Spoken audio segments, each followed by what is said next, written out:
Chào mừng các bạn đã quay trở lại với kênh channel của mình. Hôm nay mình vừa mới đến shop của chị Kiki Waka về đấy. Thì mình đã mua những cái nhân vật nào giờ mình sẽ cho các bạn xem nha. Đây là những cái thứ mà mình đã mua. Những cái này là mình được tặng kèm, bởi vì mình cũng là người bán lam, cho nên mình rất là ít khi mua lam. Đầu tiên là cái lớn nhất đi ha. Đầu tiên là một em shop bịch lớn. Ui, văng shop các bạn. Ôi, có một cái lỗ ở đây.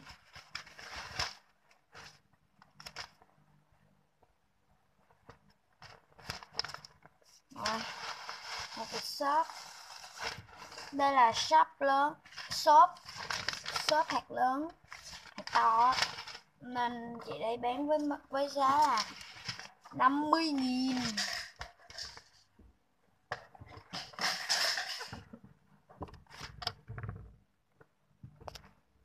Thì mình sẽ cho các bạn thấy nổi mặt mình thôi.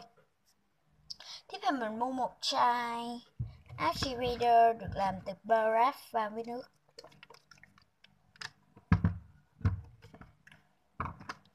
Và em trang trí cho slime. Một em là em mèo Hello Kitty.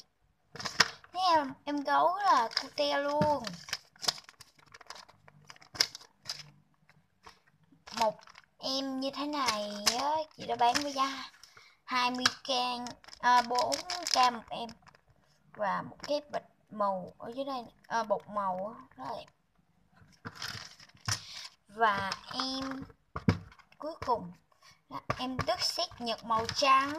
Mới đồng đã hết rồi, nhưng có một bà kiếm cho mình thì đã còn, và được giảm 10%. Chị ấy đã tặng cho mình một hũ lam size S. Tuy size S nhưng mình cũng rất là thích rồi, bởi vì được tặng như thế này mình cũng rất là quý rồi nha các bạn.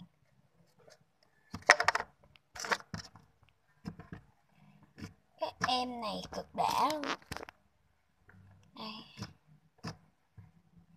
em này nó hơi dính tay, nhưng em này cũng có giống như là một cái charm để trang trí cho slime đẹp thêm. Wow, lần sau mình sẽ dẫn các bạn đi xem shop chị ấy. Đây, nhưng em charm này mình không thích nha.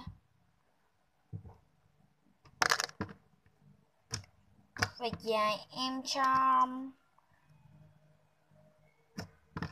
ngôi sao, hình bông hoa rất là nhiều. Thì những cái em này nó hơi dính một chút, nhưng mà cũng chơi rất là để ok luôn. Giảm 10%. Ô,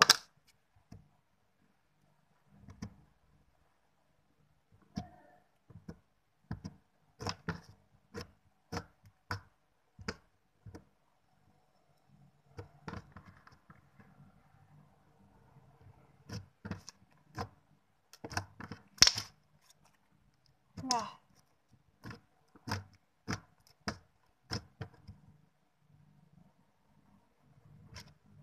Wow, rất là dính luôn. Nhưng mà mình cũng hài lòng, mình không hài lòng không hài lòng cho lắm nha. Nó dính quá mình không có thích. Lam của bên mình làm sẽ không dính như chị này, nhưng mà cái tiếng của chị này rất là lớn luôn.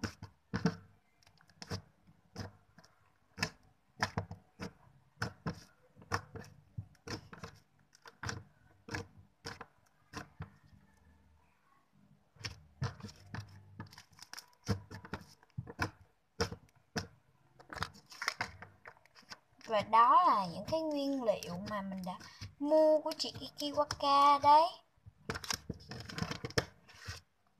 Nếu như các bạn thích video này thì hãy like và share để ủng hộ của mình nhé. Bye bye.